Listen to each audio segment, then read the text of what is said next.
والله يا عبد الله لن تلقى الخير في الدنيا، لن تلقى السعادة في الدنيا، لن تلقى العون من الله، لن تلقى القبول من الله إلا إذا اجتهدت في الإخلاص لله عز وجل، وجعلت قلبك لله سبحانه وتعالى.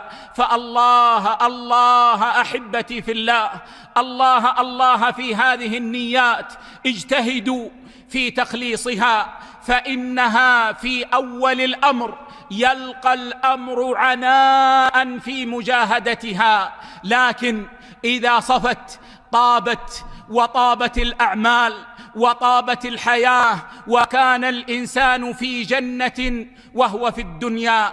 وهذا هو الذي قال فيه شيخ الإسلام ابن تيمية رحمه الله: إن في الدنيا جنة من لم يدخلها لم يدخل جنة الآخرة، إنها جنة الإخلاص لله سبحانه وتعالى. فالله الله أحبتي في الله في هذه القلوب لنجتهد في تخليصها لله سبحانه وتعالى إن أردنا الفلاح في الدنيا والآخرة.